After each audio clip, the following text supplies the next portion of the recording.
what am I doing here? This is a technique that I've been using for many, many years to keep the freeze plug locked in the block. We all cannot afford those racing blocks with screw-in plugs, but this is the next best thing that I come up with. Watch and learn and comment. This was my old shop in Lancaster.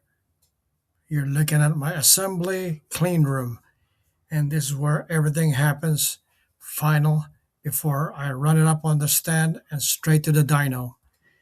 Everything here goes, and like in racing, your success starts at the shop. When you screw up here, you'll never make it to the racetrack. If you make a good pass, perhaps not even possibly close. So here we are, another video. Thanks. Please subscribe, like, comment, and share. And we keep this going. Thank you.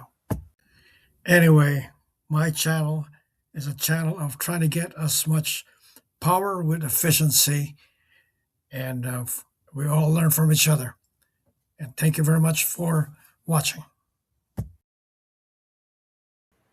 Sometimes even the most simplest part of the engine can give you trouble. Not everybody can afford those expensive screw-in freeze plugs and a lot of the aftermarket blocks. A lot of us, I would say 90%, and far more like 90%, use freeze plugs to seal our blocks together. And sometimes this can be really, really bad, especially when you blow a head gasket and it goes from the combustion chamber side to the water ports. It can push out a freeze plug, especially when you're running this very thin freeze plugs, and that could spell trouble. Why? Before we proceed with freeze plugs, let me just point out the example shown here is from a friend of mine, Perry's 427 block that we will be doing a build.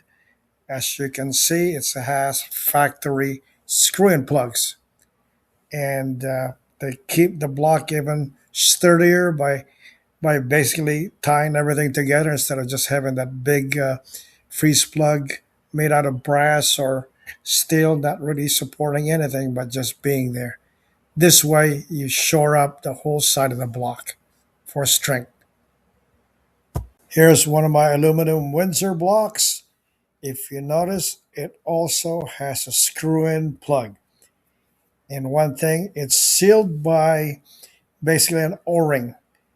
And you will see here later on the front that it has a leaking front screw-in plug. But anyway, this one here doesn't leak. It seals it up pretty good. It's a lot safer than any kind of push-in plug, especially the thin ones, which we want to avoid, and I will explain later on.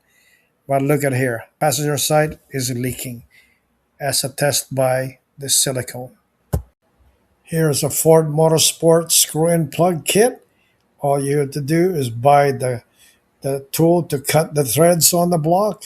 I suggest this kind of modification for any kind of serious builds on the street or the racetrack, especially on their nitrous, heavy nitrous or boost.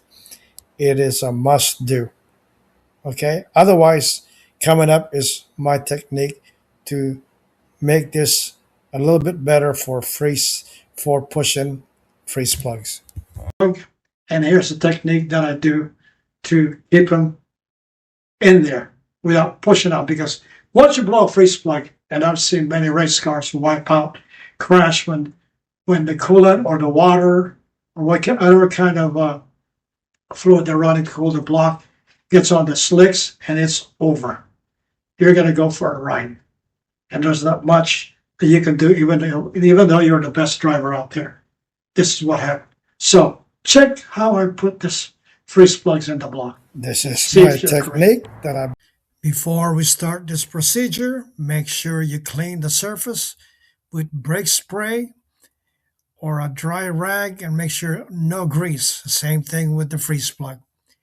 And dab a lot of silicone all the way around, Then we start. That I've been doing for many, many years. And people watching me all the time assemble the blocks, when they see this, they're just going, wow, that is awesome. And this way, you do not lose a freeze plug, especially if you're making lots of power. Block is flexing, or perhaps you blow a head gasket straight to the cooling system. It will push that freeze plug in there if it's not secured like what I am showing here. That silicone, when it dries up, it locks it in, as well as the expanded bore of the block. When you push the pin in, when you push the freeze plugs in there and it cools down, it'll grab the plug as well. So all in all, it's a good technique. Notice how I install the freeze plug with a socket that is going the wrong way with the extension. Also notice how easy it is to slide in on that heated block opening, and it slide right in. You don't have to fight it. I'll just go in there, and when it cools down, it'll grab that with a silicone and lock it in place. And if you're doing a cam bearing, this is what you do. All right? An upside down socket. That would do the job. It'll cover the whole perimeter of the thing without screwing it up.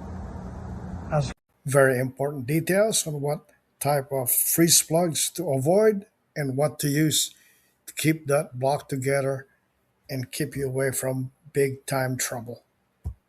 Take note, guys, this is very important. Avoid this thin type freeze plugs. Use this deep type freeze plugs. It will save you a lot of grief. They grab better, they hold better, it won't slip off as fast. Another important detail that we shouldn't forget, just like the freeze plugs on the side of the block, front and rear, the cam plug. A lot of issues with all the makes. Sometimes when they're too thin, they will leak easy. Again, get the deepest one you can get, as long as it doesn't interfere with the camshaft. Because sometimes if it's too deep, it'll actually rub against the camshaft. So take note of these. When you heat it up, it'll open up the freeze plug board or the hole. When it's hot enough, the freeze plug will easily slide in after you put some silicone in there. And then when it cools down, it grabs it. Because if you force in the freeze plug, cold block, you force it in, it forces it and shrinks it, so the fit isn't as good. Not like if you heat up the block, you open up and then you slip the freeze plug in, then it'll grab it when it cools down. Just like when you put in piston pins on connecting rods and piston, you heat up the connecting rod bore and you slip it in there while it's very hot. It's easier than trying to shove the piston pin into the bore on a cold rod. Same thing with this freeze plug. So this will probably save your race car beside your engine. Keep those freeze plugs in place without a very big possibility of pushing it out. I probably would with one of those narrow steel type freeze plug. Not very good. Get the deep set ones. It'll give you peace of mind, even if you don't have the screw and plugs, the block. It will do just fine.